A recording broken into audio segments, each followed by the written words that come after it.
الحمد للہ رب العالمین والصلاة والسلام علی سید الانبیاء والمرسلین وعلی آلہ واصحابہ اجمعین، اما بعد۔ حضور اقدس صلی اللہ علیہ وسلم نے ایک بات ارشاد فرمائی ہے جس کو صاحب مشکات رحمت اللہ علیہ اپنی کتاب میں لائے ہیں، اور روایت سیدہ عائشہ رضی اللہ عنہا کی ہے۔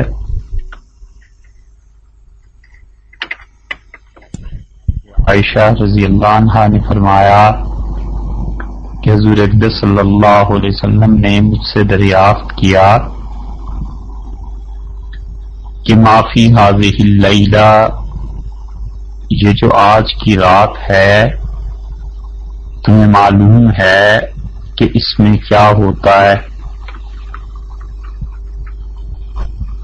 اور پھر حضرت عائشہ رضی اللہ عنہا فرماتی ہیں کہ مراد رسول اللہ صلی اللہ علیہ وسلم کی یہ تھی کہ لیلۃ النصف من شعبان، شعبان کی کا مہینہ جب آدھا ہو جاتا ہے تو اس کی رات۔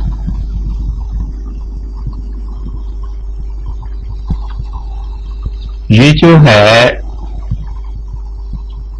رات جسے ہم شب برات کہتے ہیں، اس کے متعلق حدیث آئی ہے۔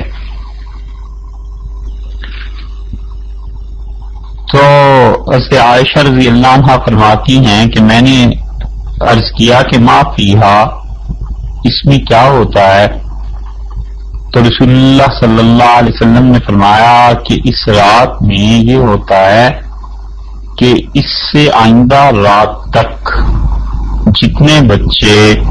اس دنیا میں آنے ہیں ان سب کو لکھ دیا جاتا ہے، اور جتنے اس سال مرنے والے ہیں وہ سب بھی لکھ دیے جاتے ہیں، اور ترفع اعمالہم، ان کے اعمال سارے سال کے اللہ کے سامنے پیش کیے جاتے ہیں، اور لوگوں کی روزی مقرر کر دی جاتی ہے کہ اگلے سال تک انہیں کتنا رزق دینا ہے۔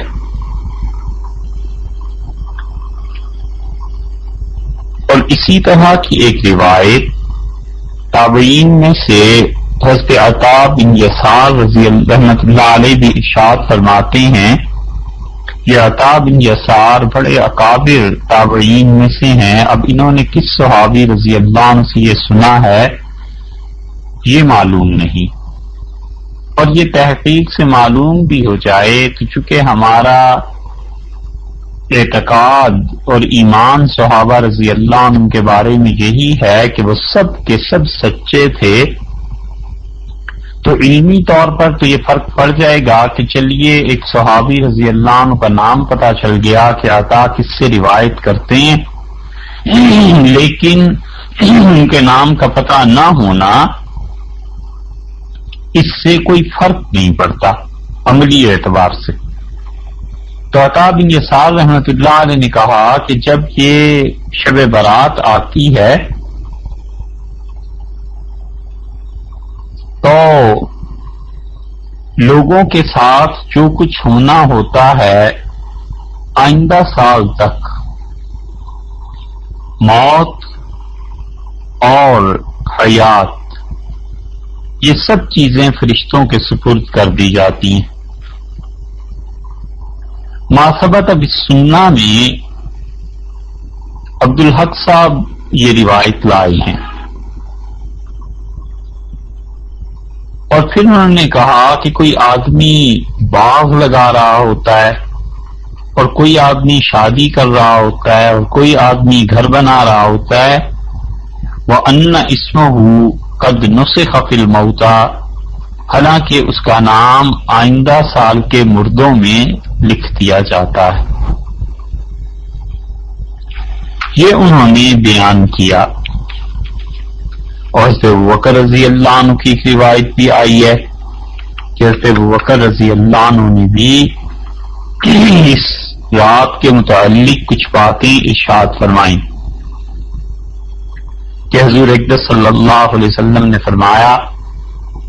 کہ نصف شعبان کی جو رات آتی ہے تو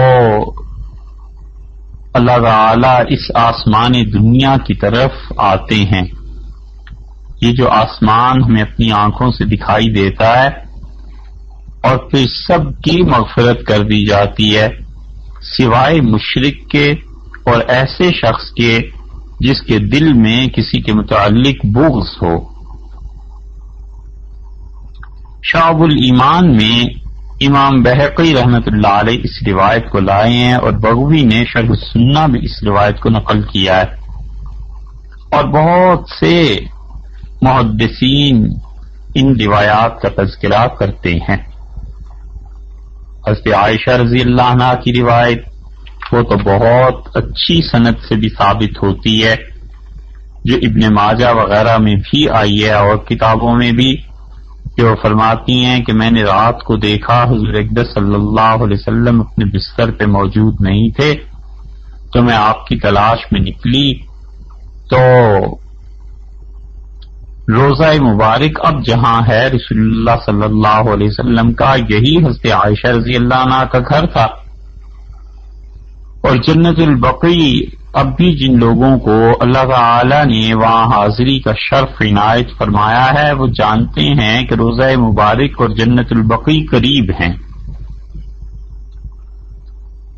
تو فرمایا ام المومنین رضی اللہ عنہا نے کہ میں جنت البقیع چلی گئی کہ دیکھوں رسول اللہ صلی اللہ علیہ وسلم کہاں گئے ہیں. تو میں نے دیکھا، میرا خیال تھا کہ رسول اللہ صلی اللہ علیہ وسلم اپنی کسی دوسری اہلیہ کے ہاں تشریف لے گئے ہوں گے. تو میں نے دیکھا جنت البقیع میں اور آپ نے مجھ سے فرمایا عائشہ اس شعبان کی 15ویں شب میں اللہ تعالی اس آسمان کی طرف آتے ہیں جو دنیا کا ہے اور مغفرت فرما دیتے ہیں اتنے لوگوں کی کہ بنو کلب قبیلے کی بکریوں کے بالوں کے برابر. بنو کلب ایک قبیلہ تھا عربوں کا اور انہوں نے بہت زیادہ بکریاں پال رکھی تھی اور بکریوں کو حفاظت کے لیے کتوں کی ضرورت پیش آتی ہے تو کتے بھی اسی حساب سے انہوں نے بہت زیادہ رکھے ہوئے تھے اور بہت خونخوار کتے. تو اس وجہ سے اس قبیلے کا نام بنو کلب پڑ گیا، کتے والے. تو آپ نے فرمایا جتنی ان کی بکریاں ہیں ان بکریوں کے بالوں کے برابر اللہ لوگوں کو بخش دیتے ہیں. اور اس طرح کی روایات امام ترمذی رحمۃ اللہ علیہ بھی لائے ہیں. حضرت عائشہ رضی اللہ عنہا کی روایت الگ ہے، سیدنا ابوبکر رضی اللہ عنہ کی روایت الگ ہے اور حضرت ابو موسیٰ اشعری رضی اللہ عنہ کی روایت بھی آتی ہے. اس ایک ہی حدیث کے بہت سے طرق ہیں. طرق کا مطلب یہ ہے کہ مختلف محدثین مختلف سلسلہ اسناد سے اس حدیث کی روایت کرتے ہیں. حضرت ابو موسیٰ اشعری رضی اللہ عنہ کی روایت بھی آئی ہے. رسول اللہ صلی اللہ علیہ وسلم فرمایا شعبان کی 15ویں شب اللہ رحمت کی نظر اس دنیا پر کرتے ہیں اور ساری اللہ اپنی مخلوق کو بخش دیتے ہیں سوائے چند لوگوں کے. اور فرمایا کہ ایک تو شرک کرنے والے کی بخشش نہیں ہوتی اور ایک کینہ پرور کی کہ جس کے دل میں کسی کے خلاف بغیر دلیل کے بغض ہو. اور اس حدیث کی روایت بھی لوگوں نے لکھی ہے محدثین نے، اور ان تمام روایات کو ملایا جائے تو یہ صحیح حدیث کے درجے تک پہنچ جاتی ہیں. ابن ماجہ بھی اس روایت کو لائے ہیں. فضائل الاوقات امام بہقی رحمۃ اللہ علیہ کی ہے، وہ بھی اس روایت کو لائے. اور ابھی کچھ ہی عرصہ پہلے ایک صاحب کا انتقال ہوا، البانی. انہوں نے جو مشکات پہ تحقیق اپنی لکھی تو انہوں نے بھی اس کو لکھا کہ یہ حدیث صحیح کے درجے کی ہے، اور جو اس سے کم سند کے اعتبار سے ہوتی ہیں وہ بھی صحیح ہو جاتی ہیں۔ اس حدیث کے تو کئی طرق ہیں۔ حضرت عبداللہ بن عمر بن العاص رضی اللہ عنہ کی روایت بھی آئی ہے اور مسند احمد میں آئی ہے۔ امام منذری رحمۃ اللہ علیہ نے اپنی کتاب ترغیب میں بھی اس حدیث کو لکھا ہے۔ اور عبداللہ بن عمر بن العاص رضی اللہ عنہ کہتے ہیں کہ رسول اللہ صلی اللہ علیہ وسلم نے فرمایا، شعبان کی جو 15ویں شب ہوتی ہے، اللہ تعالی رحمت کی نظر اس دنیا پہ فرماتے ہیں اور 2 آدمیوں کے علاوہ باقیوں کو بخش دیتے ہیں۔ ایک وہ جو مشاہن کا مطلب اس کے دل میں کسی کے خلاف نفرت بغض بھرا ہوا ہو، وقاتل نفس، اور کسی کو ناحق قتل کرنے والا، خون بہانے والا، اس کی بخشش نہیں ہوتی۔ ایسے ہی حضرت عوف بن مالک رضی اللہ عنہ کی روایت بھی ہے، اور کثیر بن مرہ خضرمی ہیں، یہ بھی تابعین میں سے ہیں رحمہ اللہ، اور امام بہقی رحمۃ اللہ علیہ نے شعب الایمان میں ان کی روایت لکھنے کے بعد لکھا کہ یہ بہت اچھی حدیث ہے مرسل۔ مرسل کا مطلب یہ ہے کہ جب تابعی براہ راست رسول اللہ صلی اللہ علیہ وسلم سے روایت کرے اور صحابی رضی اللہ عنہ کو نہ بتائے کہ وہ کون سے صحابی تھے۔ مرسل احادیث ایسی ہو جاتی ہیں، اور ہمارے نزدیک مرسل حدیث بعض شرائط کے ساتھ حجت ہے، دلیل ہے شریعت میں۔ حسن بصری رحمۃ اللہ علیہ کسی نے کہا کہ آپ بہت سی حدیثیں بیان کر دیتے ہیں اور صحابی رضی اللہ عنہ کا نام نہیں لیتے، تو غالباً ایک جگہ ان کا جواب غالباً تعداد کی جواب تو یہی ہے، لیکن تعداد کے متعلق ہم کہہ رہے ہیں کہ غالباً انہوں نے کہا کہ جب میں کسی حدیث کو 300 صحابہ رضی اللہ عنہ سے زیادہ آدمیوں سے سن لیتا ہوں تو پھر میں ضرورت نہیں سمجھتا کہ ہر ایک کا نام بیان کرتا رہوں، پھر میں کہتا ہوں براہ راست ہی کہ رسول اللہ صلی اللہ علیہ وسلم نے یہ فرمایا، بس۔ ایسے ہی کثیر ابن مرہ ہیں، حضرمی ہیں، اور وہ یہ نہیں کہتے کہ کس صحابی رضی اللہ عنہ سے سنائے، کیونکہ صحابہ رضی اللہ عنہ سب کے سب اس بات سے بڑی بلند و بالا اور پاک تھے کہ رسول اللہ صلی اللہ علیہ وسلم کے متعلق جھوٹ بولتے۔ وہ کہتے ہیں کہ حضور اقدس صلی اللہ علیہ وسلم نے فرمایا کہ جب شعبان کی 15ویں شب آتی ہے تو اللہ تعالی گناہ گاروں کی مغفرت فرماتے ہیں، اور سوائے 2 انسانوں کے، ایک وہ جس کے دل میں کینہ بغض بھرا ہوا ہوتا ہے کسی کے خلاف، اور ایک شرک کرنے والے کی۔ امیر المومنین سیدنا علی رضی اللہ عنہ کی روایت بھی ابن ماجہ میں آئی ہے، اور انہوں نے فرمایا کہ حضور اقدس صلی اللہ علیہ وسلم کا ارشاد گرامی ہے کہ جب شعبان کی 15ویں رات آئے فقوموا لیلہا، تو رات کو عبادت کرو، وصوموا نہارہا، اور اس دن کا روزہ رکھو، اور دیکھو اللہ تعالی اس آسمان دنیا کی طرف آتے ہیں اس وقت جب سورج ڈوب جاتا ہے، تو سورج ڈوبنے کے بعد سے لے کے اور صبح صادق تک، یعنی آج کل کے حساب سے دیکھیں تو تقریباً سورج 6 بجے غروب ہو جاتا ہے، اور صبح 5 بجے فرض کر لیں صبح صادق ہوتی ہے، تو یہ 11 گھنٹے اللہ تعالیٰ فرماتے ہیں کہ الا من مستغفر لی، کوئی ہے جو ہم سے بخشش مانگے گناہوں کی معافی، فاغفر لہ، اور ہم اسے معاف کر دیں۔ الا مسترزقن، کوئی ہے جس کو روزی کم مل رہی ہو، تنگی ہو گئی ہو، وہ روزی مانگ رہا ہو ہم سے، رزق مانگ رہا ہو، فارزقہ، اور ہم اسے رزق دے دیں۔ الا مبتلن، کوئی ہے جو مصیبت میں گر گیا ہو، فاعافی، اور ہم اسے اس مصیبت سے نجات دے دیں۔ الا کذا الا کذا، اور اللہ تعالیٰ فرماتے ہیں کوئی ہے ایسا، کوئی ایسا ہے، کوئی ایسا ہے، یعنی اور بھی ضروریات زندگی۔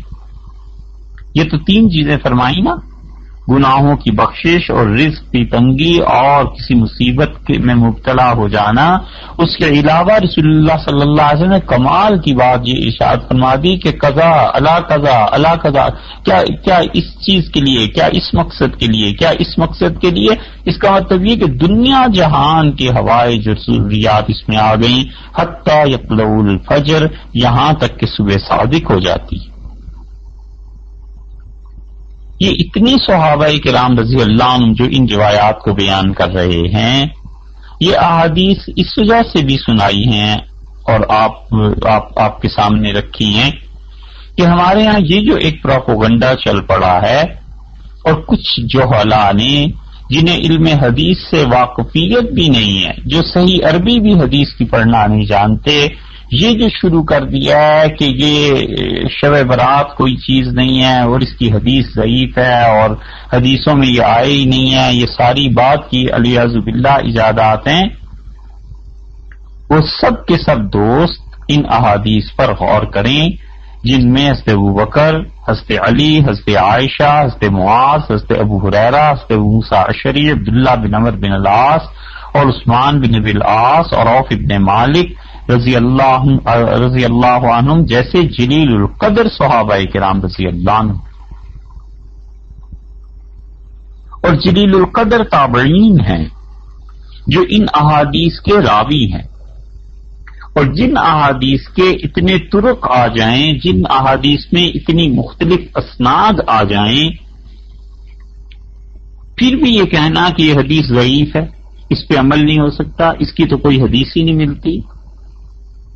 یہ کہ امام بخاری رحمۃ اللہ علیہ اپنی کتاب میں کیوں نہیں لائے۔ تو یہ سب ایسی باتیں ہیں جن سے بولنے والے کی جہالت معلوم ہوتی ہے۔ یاد رکھیے، اصول کی بات آپ سے عرض کریں، حدیث کا معاملہ اتنا آسان نہیں کہ ایک ایسا شخص جسے حدیث کی کتابوں کے نام بھی نہ پتہ ہوں اور عربی کی عبارت تو دور کی بات ہے، وہ اتنا بھی نہ پہچان سکے کہ روات کا سلسلہ کیا ہوتا ہے، وہ بھی اٹھ کے کہے کہ حدیث صحیح ہے۔ اصول کی بات یاد رکھیے کہ اس امت نے حدیث پہ کام کیا، نبی کریم صلی اللہ علیہ وسلم کے ارشادات عالیہ پر، اور سچ اور جھوٹ الگ کر کے وہ کب کے فارغ ہو گئے۔ یہ حدیث کا علم کچا تھا، یہ پکا، اور پھر اس کے بعد گلا، اور پھر اس کے بعد اس قابل ہوا کہ لوگ اسے کھائیں اور لوگ اس سے فائدہ اٹھائیں اور ہضم کریں۔ حدیث محدثین کی نگاہ سے گزری اور انہوں نے اس میدان میں خوب کام کیا، اور پھر فقہا کے یہاں آئی اور فقہا نے خوب اس سے استنباط کیا، پھر صوفیہ کے ہاں آئی احادیث، اور ان میں جو واقعی عالم بھی تھے، فقیہ بھی تھے، صوفی بھی تھے، انہوں نے حضور اکرم صلی اللہ علیہ وسلم کے ارشادات گرامی پر عملاً بھی کر کے دکھا دیا کہ ایسے ہم امت کے اور اسلاف کے کسی طبقے کو بھی نظر انداز نہیں کر سکتے اور نہ انہیں چھوڑ سکتے ہیں، کیونکہ انہوں نے اپنی زندگیاں گلا دی اور دین کا علم ہم تک پہنچایا۔ ان کے بڑے احسانات ہیں، اللہ نہ کرے کہ ہم لوگ ان میں شامل ہو جائیں جن کے متعلق رسول اللہ صلی اللہ علیہ وسلم نے فرمایا تھا کہ میری امت کے برے لوگ وہ ہیں جو بعد میں آئیں گے اور اپنے سے پہلے گزرے ہوئے بزرگوں پر خام خواہ تنقید کریں گے۔ لعن آخر هذه الامت اولها، اس امت کے آخری دور کے لوگ پہلوں پر، پچھلوں پر تنقید کریں گے، برے لوگ رسول اللہ صلی اللہ علیہ وسلم نے بتائے۔ تو حدیث کے متعلق یہ کہنا کہ یہ ضعیف ہے، یہ کہنا کہ یہ قابل عمل نہیں ہے، اس ایک جملے کے پیچھے بہت بڑا علم ہے۔ ایک انجینئر کا یہ کہہ دینا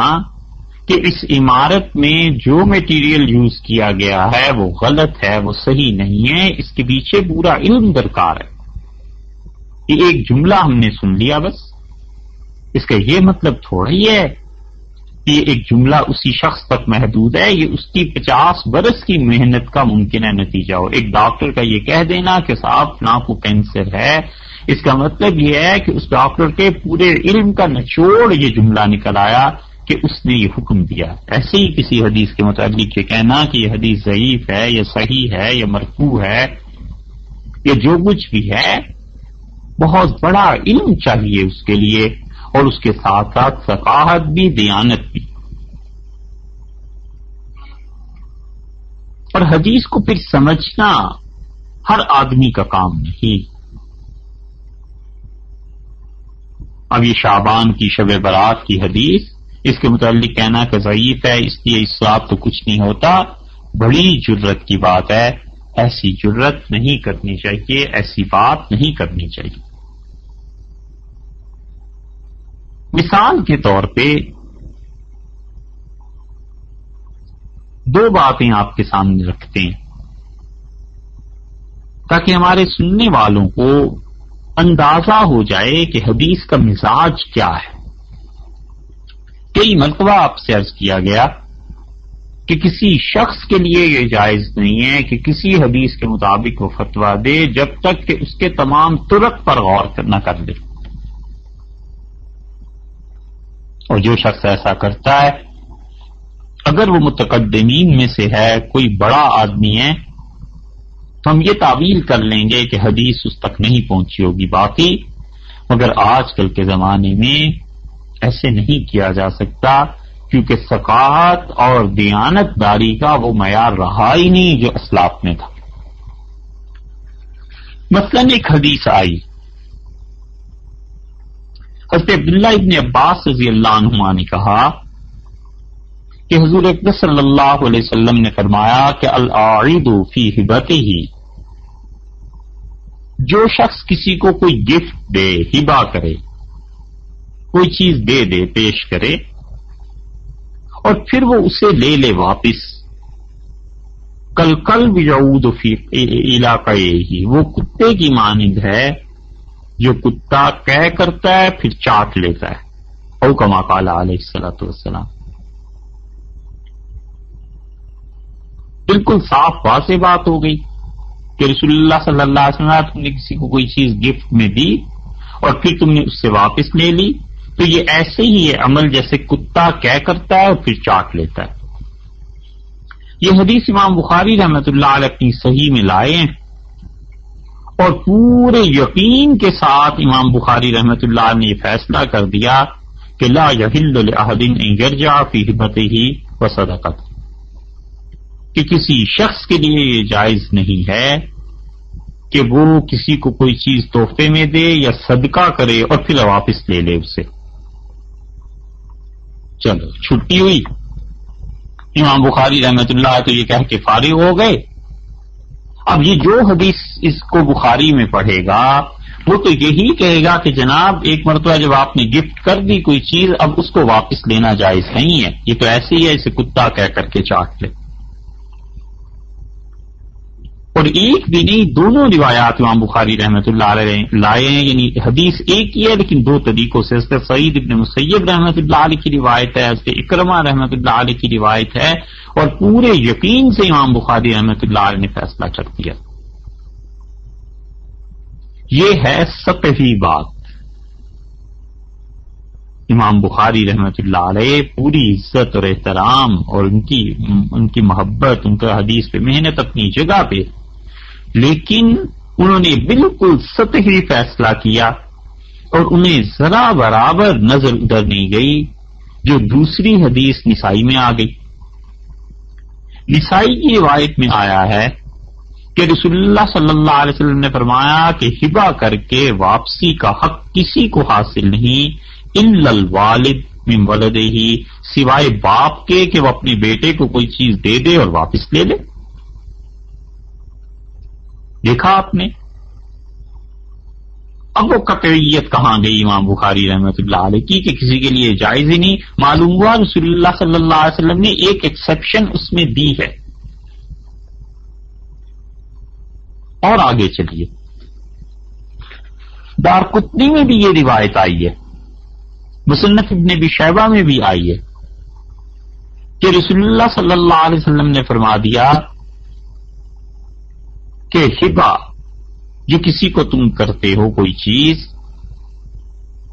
تو اگر اس کا بدل تمہیں نہ ملے تو تمہارے لیے اس ہبہ میں رجوع جائز ہے۔ کسی کو کوئی چیز دی، وہ اس کے عوض میں بھی احسان کرتا ہے، ٹھیک ہے، اس نے کوئی احسان نہیں کیا اور تم اپنے اس احسان کو واپس دینا چاہتے ہو، یہ جائز ہے۔ اب یہ ایک اور ایکسیپشن آ گئی رسول اللہ صلی اللہ علیہ وسلم کی جانب سے۔ اب امام بخاری رحمۃ اللہ علیہ کی وہ قطعیت کہ لا یحل لأحد ان یرجع فی ہبتہ وصدقتہ، کہ کسی شخص کے لیے جائز نہیں ہے کہ وہ ہبہ اور صدقہ کر کے واپس لے لے، تو یہ دونوں احادیث کہاں جائیں گی؟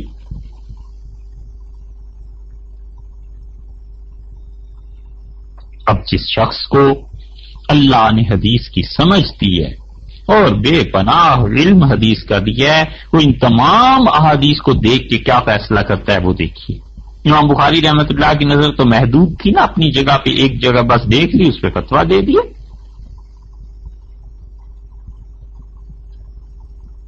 تو عبداللہ ابن عباس رضی اللہ عنہ کی روایت ہے، ظاہری سطح دیکھ کر فیصلہ ہو گیا کہ جی ہبہ اور صدقہ تو واپس لیا ہی نہیں جا سکتا۔ یہی ساری احادیث جب امام ابو حنیفہ رحمۃ اللہ علیہ کے ہاں آئی ہیں، امام صاحب رحمۃ اللہ علیہ تو امام بخاری رحمۃ اللہ علیہ سے کہیں پہلے کے آدمی ہیں۔ امام بخاری رحمۃ اللہ علیہ کی پیدائش امام ابو حنیفہ رحمۃ اللہ علیہ سے 54 برس کے بعد ہوئی ہے،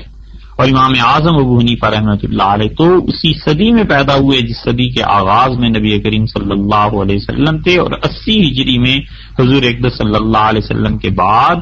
ہجرت کے بعد امام اعظم رحمۃ اللہ علیہ پیدا ہوئے ہیں، اور امام ابو حنیفہ رحمۃ اللہ علیہ کا انتقال ہوا 150 میں، اور امام بخاری رحمۃ اللہ علیہ کی ولادت ہوئی ہے 154 میں ہجری میں۔ امام ابو حنیفہ رحمۃ اللہ علیہ نے صرف یہ نہیں دیکھا کہ رسول اللہ صلی اللہ علیہ وسلم نے قے کو تشبیہ دی ہے، انہوں نے کہا بھئی قے تو واقعی ناپاک ہے، حرام ہے، لیکن رسول اللہ صلی اللہ علیہ وسلم نے جو تشبیہ دی ہے وہ یہ فرمایا ہے کہ ہبہ کو دے کر واپس لینے والا وہ جو شخص ہے، ایسے جیسے کتا قے کر کے چاٹے، تو کتا جو ہے کیا اس کے لیے بھی قے حرام ہے؟ غور کیجیے امام صاحب رحمۃ اللہ علیہ کے دماغ پہ اور ان کی فقاہت پہ، انہوں نے کہا انسان کے لیے تو قے حرام ہے، کیا کتے کے لیے بھی حرام ہے؟ کیا کتے پر بھی کوئی شرعی حکم آپ لگائیں گے؟ کتے پہ تو کوئی شرعی حکم نہیں لگتا، کیونکہ جانور ہیں، وہ مکلف نہیں نا ان چیزوں کے اعمال کے، وہ تو انسان مکلف ہے یا جنات مکلف ہیں، جانور تو نہیں ہے۔ تو امام صاحب رحمۃ اللہ علیہ نے فرمایا کہ قے حرام ہے لیکن کتے کے لیے تو حرام نہیں ہے۔ تو زیادہ سے زیادہ آپ یہ کہہ لیجئے کہ صدقہ اور ہبہ کرنا اور پھر اس کو واپس دے لینا یہ مکروہ ہو سکتا ہے، خلاف اولا ہو سکتا ہے، حرام نہ کہیے، اس لیے کہ قے کتے کے لیے حرام نہیں، تو اس شخص کے لیے بھی اپنے ہبہ میں رجوع کرنا حرام نہیں ہے۔ ایک بات، پھر دوسری بات انہوں نے کہی کہ اچھا رسول اللہ صلی اللہ علیہ وسلم نے صحیح روایت نسائی کی آئی ہے، اسی کے متعلق فرما دیا انہوں نے کہا کہ نبی کریم صلی اللہ علیہ وسلم نے والد کو اجازت دی کہ بیٹے کو اپنی اولاد کو کوئی چیز گفٹ کرے پھر واپس لے لے، تو اس کا مطلب یہ ہے کہ جو انتہائی قریبی رشتہ دار ہیں یہ اپنا گفٹ واپس لے سکتے ہیں۔ یہ اور ایک ایکسپشن آ گئی، تو انہوں نے کہا اس کا مطلب پھر یہی ہے کہ زیادہ سے زیادہ آپ یہی کہہ سکتے ہیں کہ بہن بھائیوں نے ایک دوسرے کو کوئی چیز دی پھر اسے واپس دے لی، تو یہ واپس لینا خلاف اولا ہے، اچھی بات نہیں ہے، مربت کے خلاف ہے۔ یہ مت کہیے کہ حرام ہے، وہ تو بہت بڑا درجہ ہے، وہ تو کبیرہ گناہ ہے۔ پھر تیسری چیز بھی آ گئی کہ کوئی بدل نہ ملے، اس کا کوئی عوض نہ ملے، تو امام صاحب رحمۃ اللہ عنہ نے فرمایا کہ رشتہ داری بھی شرط آ گئی اور بدل کا ملنا بھی شرط آ گئی، تو ہم یہ کہیں گے کہ کوئی انسان ہبہ کرے تو اس صورت میں جبکہ اپنے بہت ہی قریبی عزیز کو ہبہ کیا ہے تو وہ واپس لے سکتا ہے، یا اسے پتا ہے کہ اس کا عوض نہیں ہے تو پھر بھی واپس لے سکتا ہے، اور یہ واپس لینا ان دونوں شرائط کے ساتھ اس کے لیے مکروہ ہوگا، ناپسندیدہ عمل ہوگا، کیونکہ رسول اللہ صلی اللہ علیہ وسلم نے تشبیہ کتے کو دی ہے کہہ کے چاٹنے سے، اور کتے پر کہہ کا چاٹنا تو حرام نہیں ہے، اس لیے ہم حرام نہیں کہہ سکتے۔ اب دیکھ لیجئے آپ کہ صرف ایک حدیث کو اگر امام بخاری رحمۃ اللہ علیہ کی دیکھ لیں تو کوئی آدمی یہ نہیں کہتا کہ ہبہ واپس لے، لیکن یہی چیزیں جب نسائی میں بھی دیکھے گا، دارقطنی میں بھی دیکھے گا، ابن ماجہ میں، ترمذی میں وغیرہ وغیرہ کتابوں میں، پھر سمجھ آتی ہے کہ اچھا رسول اللہ صلی اللہ علیہ وسلم نے یہ بات کس پیرائے میں ارشاد فرمائی اور کیا کیا ان چیزوں میں اجازت دی۔ حدیث پر غور کرنے کا ایک اور طریقہ عرض کر دیتے ہیں۔ صحیح بخاری میں ہی آیا، حضرت ابو ہریرہ رضی اللہ عنہ کی روایت کہ رسول اللہ صلی اللہ علیہ وسلم نے فرمایا تمہارے یہاں برتن میں جب کتا منہ ڈال لے تو چاہیے کہ 7 مرتبہ اسے دھو دو۔ گاؤں میں کئی مرتبہ ہوتا ہے، ہمارے ملک کی 70-75% آبادی گاؤں میں تو ہے،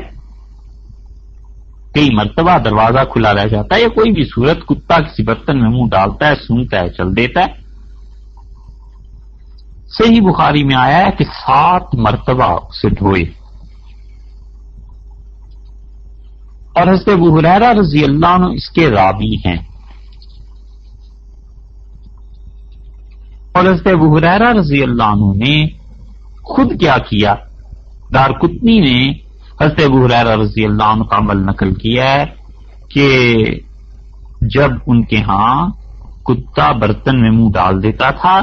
تو جو چیز برتن میں ہوتی تھی حضرت سیدنا ابو ہریرہ رضی اللہ عنہ اسے گرا دیتے تھے، وغسلہ 3 مرات، اور 3 مرتبہ دھوتے تھے۔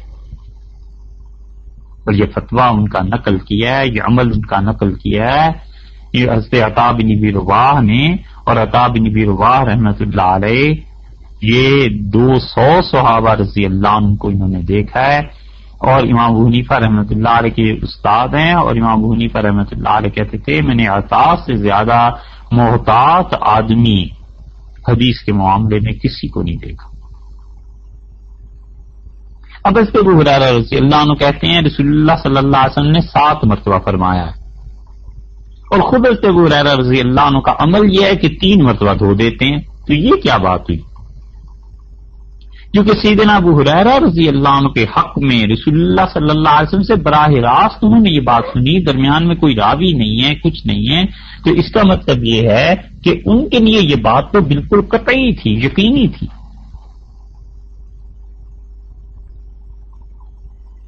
ان کے حق میں تو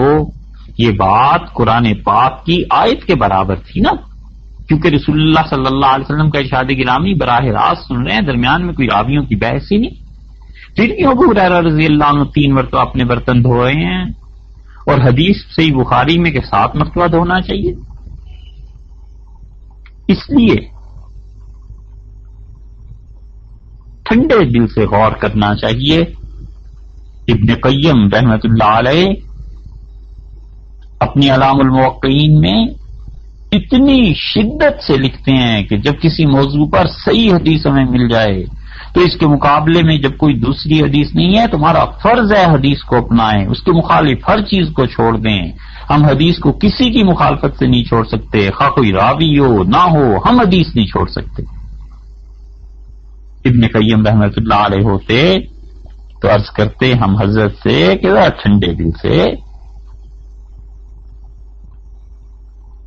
اور ابن قیم رحمۃ اللہ علیہ ہی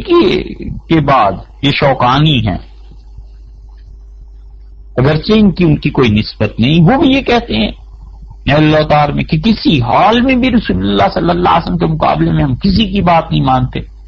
ارے بھائی صحیح ہے، رسول اللہ صلی اللہ علیہ وسلم کے مقابلے میں کسی کی بات کیسے مان جائیں، مگر سیدنا ابو ہریرہ رضی اللہ عنہ کو بھی تو دیکھیں کہ وہ کیا کر رہے ہیں۔ یہ ساری چیزیں جب فقہا کے سامنے آئیں،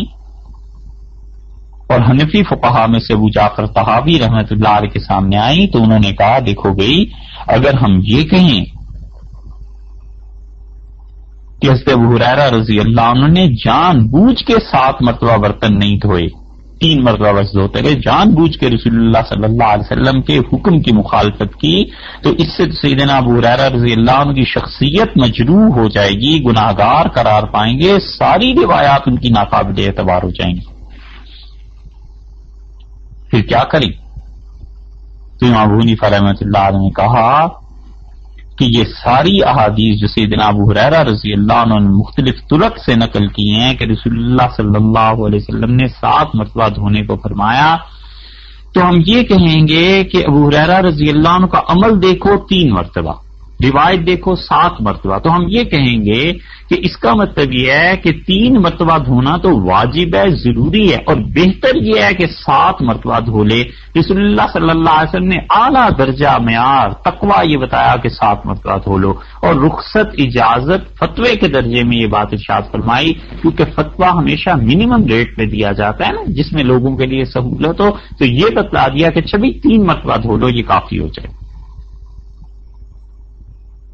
دیکھا آپ نے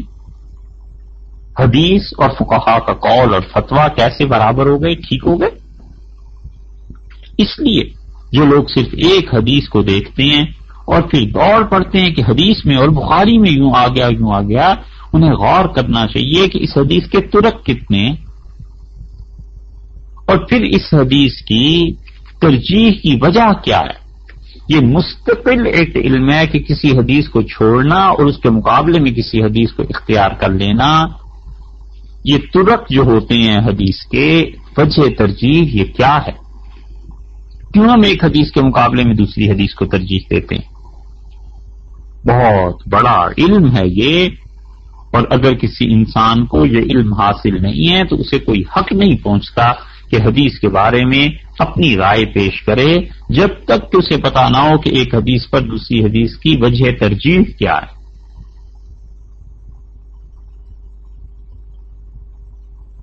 اتنی ترجیح کی وجوہات ہیں کہ حازمی رحمت اللہ علیہ نے نقل کیا، شروط الائمہ میں وہ لکھتے ہیں، ائمۃ الخمسہ میں، کہ 40 سے زیادہ وجوہ ہیں کہ ہم ایک حدیث کو دوسری حدیث پر کیوں ترجیح دیتے ہیں. اب یہ 40 وجوہ ہی کوئی یاد کر کے آ جائے وہی صاحب علم ہو سکتا ہوگا. چلیے اسے قرار دے لیتے ہیں. جسے پتہ ہی نہیں ہے کہ ترجیح کا مطلب کیا ہے، وہ بھی کہتا ہے کہ یہ شعبان والی حدیث تو جی ضعیف ہے. یاد رکھنا چاہیے کہ ائمہ کرام رحمہم اللہ ایک حدیث کو چھوڑ کے دوسری کو جو ترجیح دیتے ہیں اس کی وجہیں 40 سے زیادہ ہیں. یہ ایسے ہی ہے جیسے ایک ڈاکٹر ہے، ہمیں تو معلوم نہیں دے، لیکن ایک مریض اس کے پاس آتا ہے اور کہتا ہے ڈاکٹر صاحب بخار ہے. تو ڈاکٹر کے ذہن میں فرض کر لیجئے کہ بخار کی 10 قسمیں، ہمیں نہیں معلوم کتنی ہوں گی حقیقت میں، فرض کرتے ہیں 10 قسمیں ہیں، 15 قسمیں ہیں، 20 قسمیں ہیں. تو ڈاکٹر کے ذہن میں فوراً آتا ہے کہ یہ بخار کی قسمیں. پھر وہ پوچھتا ہے صاحب کیسا بخار ہوتا ہے؟ اب وہ ان میں سے کم کرتا جا رہا ہے حتیٰ کہ آخر پہ پہنچ کے کہتا ہے کہ آپ کو نمونیا ہے، یا یہ کہ آپ کو ٹائیفائڈ ہے یا کوئی بخار ہے. تو اس نے 10-15 قسم کے بخاروں میں سے پھر ایک بخار کو اس نے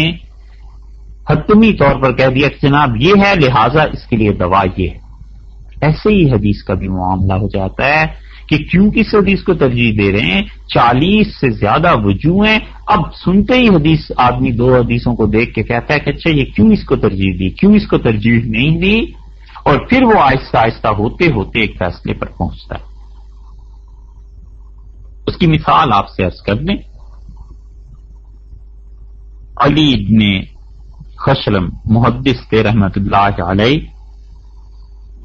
اور امام وقی رحمت اللہ علیہ کے شاگردوں میں سے تھے. وقی نے حدیث سنائی اور وقی امام تھے حدیث کے. انہوں نے کہا دیکھو بھئی ایک حدیث ہے جو میرے استاد عامش رحمت اللہ علیہ ہیں، اور وہ انہوں نے اپنے استاد ابو وائل سے سنی، اور انہوں نے حضرت عبداللہ ابن مسعود رضی اللہ عنہ سے سنی. یہ سند تمہیں اچھی لگتی ہے، یہ حدیث اچھی لگتی ہے، یا میں تمہیں یہ بتاؤں کہ وہی حدیث سفیان ابن عیینہ اور انہوں نے منصور سے سنی، اور انہوں نے ابراہیم نخعی سے، اور انہوں نے علقمہ سے رحمت اللہ علیہم، اور انہوں نے حضرت عبداللہ ابن مسعود رضی اللہ عنہ سے یہ حدیث اچھی لگتی ہے میں یہ سنا دوں. تو شاگردوں نے کہا حضرت آپ کے استاد عامش اور ان کے استاد ابو وائل اور آگے عبداللہ ابن مسعود رضی اللہ عنہ، تو یہ تو آپ کے درمیان اور نبی کریم صلی اللہ علیہ وسلم کے درمیان 3 واسطے ہوئے. عبداللہ ابن مسعود رضی اللہ عنہ تو صحابی ہیں، وہ تو سچے تھے ہی، ان کو چھوڑ دیں تو 2 واسطے رہ جاتے ہیں. ہمیں یہ سلسلہ زیادہ اچھا لگتا ہے کیونکہ جتنے بھی کم واسطے ہوں خبر میں، خبر اتنی مستند ہوتی ہے. تو امام وقی رحمۃ اللہ علیہ نے ہمیں کہا، ان کے شاگرد کہتے ہیں ہم سے حضرت نے فرمایا کہ عامش اور ابو وائل یقیناً یہ حدیث کے مشائخ میں سے ہیں، لیکن جو میں نے دوسری سند تمہیں سنائی ہے نا سفیان ابن عیینہ اور وہ منصور سے اور وہ ابراہیم نخعی سے اور وہ علقمہ رحمۃ اللہ علیہ سے، یہ سارے کے سارے فقہا ہیں، اور وہ حدیث جو فقہا کی روایت میں آئے وہ زیادہ اچھی ہوا کرتی ہے بنسبت اس حدیث کے جو محدثین کے اپنے سلسلے اور وساطت سے آئے.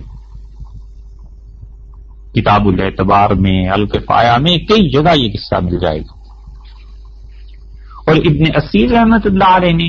جامع الاصول میں بڑی پتے کی بات اس موقع پہ کہہ دی. انہوں نے کہا تم غور کرو کہ امام وقی رحمۃ اللہ علیہ سے اوپر محدثین کے سلسلے کے مطابق 2 ہی واسطے ہوئے نا، ایک عامش کا اور ایک ابو وائل کا، تو وہ رسول اللہ صلی اللہ علیہ وسلم سے زیادہ قریب کی حدیث ہے. اور دوسرا جو سلسلہ ہے اس میں سفیان ابن عیینہ ہے، منصور ہیں، ابراہیم ہے اور علقمہ ہے رحمۃ اللہ علیہ، یہ 4 واسطے آتے ہیں. تو 2 اچھا ہے یا 4 اچھے ہیں؟ اور پھر وہ کہتے ہیں کہ یہ جو رباعی 4 کے واسطے بنتے ہیں، کیوں اسے ترجیح دی ہے محدثین اور فقہا نے؟ اس کی وجہ یہ کہ اس کے راوی فقیہ ہیں اور اس کے راوی محدث ہیں، اور فقیہ کو یقیناً محدث پہ ترجیح حاصل ہے کیونکہ فقیہ سمجھتا ہے کہ رسول اللہ صلی اللہ علیہ وسلم کے اس ارشاد گرامی کا مطلب کیا ہے. تو یہ 2 مثالیں اس لیے عرض کر دیں کہ یہ جو ڈھنڈورا پٹتا ہے نا کہ شعبان کی حدیث تو ہے ہی نہیں، یہ ضعیف حدیث ہے، انہیں معلوم ہی نہیں ہے کہ اس حدیث کے ترک کتنے ہیں. جس حدیث کو حضرت ابوبکر، حضرت علی، حضرت عبداللہ بن عمر بن العاص، حضرت معاذ، حضرت ابو ہریرہ اور ابو سالبہ اور عثمان بن ابی العاص رضی اللہ عنہ یہ سارے ذکر کرتے ہوں، اور ان کے علاوہ جلیل القدر تابعین بھی ہوں، اس کے متعلق یہ کیسے کہا جا سکتا ہے کہ یہ چیز قابل عمل نہیں؟ اسی لیے ابن حاج مالکی تھے فقیہ،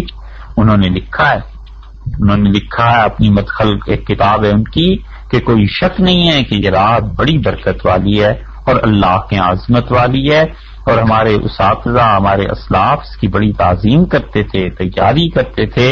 اور جب بات معلوم ہو چکی کہ اللہ کے شعائر، اللہ کی خاص رحمتوں کے دنوں کا یا راتوں کو عبادت کرنی چاہیے، تو یہ بھی انہی راتوں میں سے. ایک چیز اس میں عبادت ہے، اس میں تو کوئی شبہ نہیں، کچھ تفصیل اور بھی عرض کر دیتے ہیں. اور ایک چیز یہ ہے کہ اس میں قسمت کے فیصلے ہوتے ہیں یا نہیں ہوتے. مفسرین کا اور محدثین کا اس پہ اختلاف ہے، اور عمومی طور پر مفسرین اور محدثین اور امت کا بہت بڑا طبقہ اسی طرف گیا ہے کہ یہ جو فیصلے ہیں یہ لیلۃ القدر میں، رمضان میں ہوتے ہیں. اور اس طرف اتنے بڑے بڑے لوگ ہیں کہ اس کا انکار ممکن نہیں. باقی یہ چیز کہ اس رات میں پھر کیا ہوتا ہے، عبادت تو انسان کرتا ہے نا، فیصلے اللہ تعالیٰ کے یہ چیزیں. ملا علی قاری رحمۃ اللہ علیہ نے اس میں تطبیق بھی دی ہے دونوں میں، اور وہ کہتے ہیں کہ ہوتا شاید یہ ہے کہ دونوں ہی راتوں میں ایسی چیز ہوتی ہے. شعبان میں اجمالاً اللہ تعالیٰ بتا دیتے ہیں فرشتوں کو کہ یہ کام ہونے ہیں، اور لیلۃ القدر رمضان میں پہنچ کر تفصیل بتا دیتے ہیں کہ اچھا یہ کام اس طرح سے ہونے ہیں. فلاں کے ہاں اولاد ہونی ہے، جیسے مثال کے طور پہ یہ تو شعبان میں بتا دیا، اب وہ کیا ہوگا، اس کا نام کیا ہوگا، اس کے باقی معاملات کیا ہوں گے، یہ لیلۃ القدر پہ بتا دیا جاتا ہے۔ اور کچھ حضرات کا خیال یہ ہے کہ سارے کام شروع ہو جاتے ہیں پوری تفصیل کے ساتھ اس رات کو، اور آہستہ آہستہ وہ تفصیلات ملتی رہتی ہیں فرشتوں کو، یہاں تک کہ جب لیلۃ القدر آتی ہے تو سال کے پورے امور مکمل ہو جاتے ہیں۔ اور کچھ حضرات کا خیال یہ ہے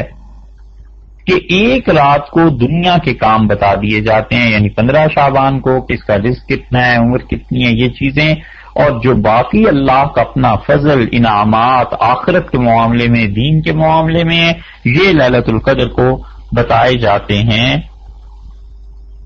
رمضان میں۔ قرطبی رحمت اللہ نے بھی اس پہ لکھا ہے، اور وہ کہتے ہیں کہ نقل کرنے کا آغاز لوح محفوظ سے، اللہ کی تقدیر کے جو رجسٹر ہیں ان سے آغاز ہو جاتا ہے اس شب برات میں، اور اختتام ہو جاتا ہے لیلۃ القدر میں۔ صاحب المعانی رحمت اللہ نے بھی ایک روایت نقل کی ہے کہ وہ کہتے ہیں کہ فیصلے تو شب برات میں ہو جاتے ہیں، اور فرشتوں نے ان کاموں کو جو انجام دینا ہوتا ہے تو فرشتوں کی ڈیوٹیز، ان کے فرائض انہیں بتائے جاتے ہیں لیلۃ القدر میں۔ بہرحال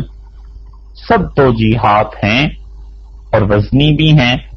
اور یہ بھی ایک مسلک اور رائے ہے، لیکن زیادہ وزنی چیز وہ ہے کہ اللہ تعالیٰ کے ہاں لیلۃ القدر میں بہت تفصیل سے باتیں بتا دی جاتی ہیں۔ حضرت مجدد الفسانی رحمت اللہ علیہ نے بھی ایک چیز لکھی، ارشاد فرمائی ہے، ان کے خلیفہ خواجہ محمد ہاشم تھے رحمت اللہ علیہ، ان کی ایک کتاب ہے زبدۃ المقامات، کسی زمانے میں محکمہ اوقاف پنجاب نے چھاپی تھی، اس کے بعد تو شاید چھپی بھی نہیں۔ انہوں نے لکھا ہے کہ 15 شعبان کی شب کو حضرت عبادت میں مصروف تھے، حضرت مجدد رحمت اللہ علیہ، اور گھر تشریف لے گئے جب، تو حضرت کی اہلیہ نے عرض کیا کہ اللہ ہی کو علم ہے کہ آج کس کا نام مردوں میں لکھا گیا اور کون باقی رہے گا آئندہ سال تک۔ تو یہ سن کے حضرت مجدد الفسانی رحمت اللہ نے فرمایا کہ تم تو شک اور شبے کی بات کر رہی ہو، اس شخص کے متعلق تمہارا کیا خیال ہے جس نے خود اپنی آنکھوں سے دیکھ لیا کہ اس کا نام کاٹ دیا گیا ہے، زندوں میں سے، یعنی آئندہ سال آنے سے پہلے پہلے انتقال کر جائے گا، اور یہ اپنی ہی طرف حضرت کا اشارہ تھا کہ کشف میں انہیں بتا دیا گیا کشفن کہ آئندہ سال سے پہلے پہلے وہ اب تیاری کر لیں اللہ سے ملاقات کی۔ پھر ان حدیث میں ایک چیز یہ بھی آئی ہے کہ رسول اللہ صلی اللہ علیہ وسلم نے کن لوگوں کے متعلق کہا کہ وہ اللہ کی رحمت سے گویا کہ محروم رہیں گے، تو ایک بات یہ ارشاد فرما دی کہ اس رات میں جو لوگ محروم رہیں گے وہ مشرک ہیں۔ شرک جو ہے ظاہر ہے کہ وہ ایسی ہی چیز ہے، کئی بار اس پہ بات ہو چکی۔ دوسرے ان کے متعلق فرمایا جو اپنے دلوں میں بغض رکھتے ہیں کسی کے خلاف، دل اللہ کی یاد کے لیے ہے صاحب، اس لیے نہیں ہے کہ لوگوں کی باتیں اس میں رکھی جائیں، انتقام کے جذبات رکھے جائیں، دل اللہ کی یاد کے لیے ہے۔ دل کا برتن پاک رہے تو دودھ پاک ہی رہتا ہے، اور دل کا برتن ذرا میلا ہوا اور علم کا نور اس سے اٹھ جاتا ہے، عبادت کا دودھ پھٹ جاتا ہے، ناپاک ہو جاتا ہے۔ دل کو پاک رکھے۔ دل انسانوں سے محبت کے لیے ہے، بس اگر محبت نہیں ہے تو پھر خاموشی ہے، نفرت کی طرف نہ چلے۔ کسی سے بغض رکھنا بغیر دلیل کے، شرعی دلیل کے، اس سے انسان اور کسی کا تو کیا بگاڑے گا، خود اللہ کی رحمت سے محروم ہو جائے گا۔ تیسرا آدمی رسول اللہ صلی اللہ علیہ وسلم فرمایا جو ناحق قتل کرتا ہے، کبھی بھی کسی کو قتل نہ کرے، خود قتل ہو جائے مگر دوسرے کو قتل نہ کرے جب تک کہ شرعاً کوئی دلیل نہ ہو۔ شریعت بتائے کہ قتل ہے تو پھر ہے، وگرنہ انسانوں کا قتل خواہ وہ کافر ہی کیوں نہ ہو، قتل کسی کا بھی بہت بڑی چیزوں میں سے ہے۔ اللہ کے ہاں انسان کے بہت سے امور کے فیصلے اس چیز پہ ہو جاتے ہیں۔ ناحق قتل کافر کا بھی روا نہیں ہے، مومن تو مومن۔ اور چوتھے یہ فرمایا کہ وہ عورت جو عادی بدکارہ ہو، برے کام کرتی ہو۔ عورت کا ذکر اس لیے فرمایا کہ بے حیائی کا کام مرد کے لیے تو ہے ہی برا، عورت کے لیے اس سے بھی برا ہے، کیونکہ شرم و حیا اللہ نے خواتین میں زیادہ رکھی ہے۔ یہ مطلب نہیں ہے کہ اس رات میں مرد جیسا بھی ہو بخشا گیا اور عورت نہیں بخشی گئی، وہ کیوں گئی؟ مرد یہی کرتوت کرتے رہیں اور یہی کام کرتے رہیں، ان کو کوئی نہیں پوچھنے والا، اور عورتوں کو کوئی مغفرت نہیں ہوگی۔ یہ اس لیے رسول اللہ صلی اللہ علیہ وسلم نے ارشاد فرمایا کہ عورت کے لیے زیادہ قبیح، زیادہ بری حرکت ہے، لیکن اگر مرد ایسا عادی ہوگا وہ بھی خدا کی رحمت سے محروم رہے گا، ہاں یہ کہ وہ خدا سے توبہ کر لے اور اللہ سے معافی مانگ لے۔ عورتوں کو اس اعتبار سے کم درجے کا سمجھنا اور اپنی تقدس اور پاکیزگی اور سفید کپڑے، یہ اللہ کے ہاں کام نہیں دیتے بھائی۔ دہلی میں ایک طوائف تھی عادی، اس بیچاری کا انتقال ہو گیا تو لوگوں نے جنازہ پڑھنے سے انکار کر دیا۔ یہ عملی طور پر دعویٰ تھا کہ ہم بڑے مقدس، بڑے پاک، بڑے صاف لوگ ہیں، یہ بڑی گناہ گار تھی۔ تو ہمارے حضرت شاہ عبدالعزیز صاحب رحمۃ اللہ علیہ کے پاس کچھ لوگ گئے اور عرض کیا کہ حضرت اس کا جنازہ پڑھیں یا نہ پڑھیں؟ شاہ عبدالعزیز صاحب رحمۃ اللہ علیہ نے فرمایا کہ جو عورت ہے اس کے یار دوست بھی ہیں۔ انہوں نے کہا جی حضرت۔ فرمایا وہ مر جائیں تو جنازہ پڑھتے ہو؟ کہا جی حضرت ان کا تو پڑھتے ہیں۔ فرمایا یہ بھی وہی کام کرتی تھی، اس کا بھی پڑھو۔ اس لیے عیب ہی اگر چننے اور دیکھنے ہیں تو اپنا نفس تھوڑا ہے، تو مرد بھی اگر ان کاموں میں پڑے گا تو اللہ کی رحمت اس سے ہٹ جائے گی۔ ہاں مرد ہو یا عورت جب توبہ کر لے تو پھر خدا سے مایوس نہ ہو۔ اور رسول اللہ صلی اللہ علیہ وسلم نے پانچواں شخص بتلایا والدین کا نافرمان۔ اولاد عام طور پر نافرمان ہو ہی جاتی ہے، اس لیے والدین کو چاہیے کہ اپنے رویے میں تھوڑی سی تبدیلی کر لیں، اولاد کو گناہ گار نہ ہونے دیں۔ بچے کو براہ راست حکم کرنا کہ یہ کام کرو، یہ چیز لا دو، فقہا کہتے ہیں یہ مناسب نہیں، کیونکہ اگر وہ نہیں لائے گا، وہ کام نہیں کرے گا تو گناہ گار ہوگا نا۔ تو کہتے ہیں اس لیے بچے سے دوستی کے انداز میں کہنا چاہیے کہ بیٹے یہ کام کرنے مناسب نہیں، پیاس لگ رہی ہے بیٹے کوئی پانی پلا دیتا، تو بیٹے میں عقل ہوگی خود ہی پلا دے گا، اگر نہیں بھی پلائے گا تو گناہ گار تو نہیں نہ ہوگا۔ بیٹی ہے اس سے یہ کہنا کہ آپ چائے بنا دیں، نہیں بنائے گی وہ کسی بھی وجہ سے تو گناہ گار ہو جائے گی۔ باپ کی ماں کی نافرمانی بری بات۔ اور اگر یہ کہا جائے کہ جی چاہتا ہے اس وقت چائے پئیں، پتہ نہیں کون بنائے گا، یا اس طرح کی بات جس میں براہ راست آرڈر نہ ہو، تو بچہ بھی گناہ گار ہونے سے بچ جائے گا، بچی بھی، اور کام اگر ہونا ہوا تو ہو جائے گا۔ اس لیے والدین کو ہمارے زمانے میں چاہیے کہ ان کی بھی تربیت ہو۔ اور اسی طرح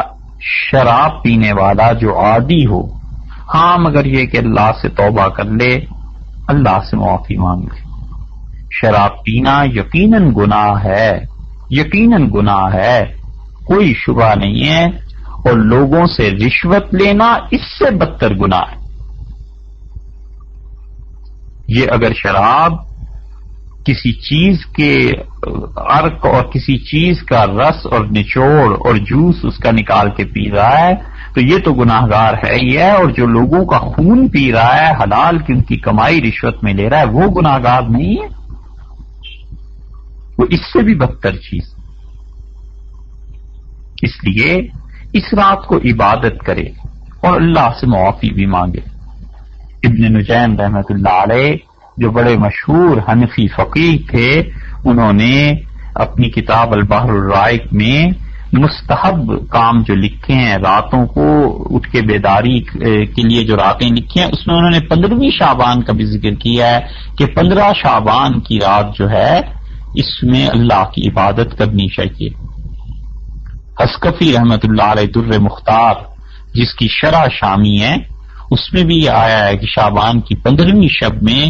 عبادت کرنی چاہیے۔ یہ اسی لیے کہ اس میں رسول اللہ صلی اللہ علیہ وسلم کی حدیث بہت طرح سے، بہت مختلف طرق سے آئی۔ اور شیخ الاسلام ابن تیمیہ رحمۃ اللہ علیہ کے شاگرد تھے ابن رجب، حنبلی ہیں وہ، انہوں نے صاف صاف لکھا کہ شام کے تابعین میں سے خالد ابن معدان، حضرت مکحول، لقمان ابن عامر رحمۃ اللہ علیہ وغیرہ، یہ سارے حضرات عبادت کرتے تھے تابعین۔ اور خالد ابن معدان رحمۃ اللہ علیہ تو بہت بڑے محدث تھے، فقیہ تھے، جن کا انہوں نے نام لکھا ہے، اور 70 سے زیادہ صحابہ رضی اللہ عنہ کی زیارت کی تھی، اور اتنا شہرت سے بچتے تھے، اتنا شہرت سے بچتے تھے کہ گھر سے کبھی کبھی باہر نہیں آتے تھے کہ کہیں لوگوں میں مشہور نہ ہو جاؤں۔ اور لکھا ہے ان کے حالات میں کہ روزانہ 70,000 مرتبہ سبحان اللہ سبحان اللہ اللہ کی تسبیح بیان کرتے تھے۔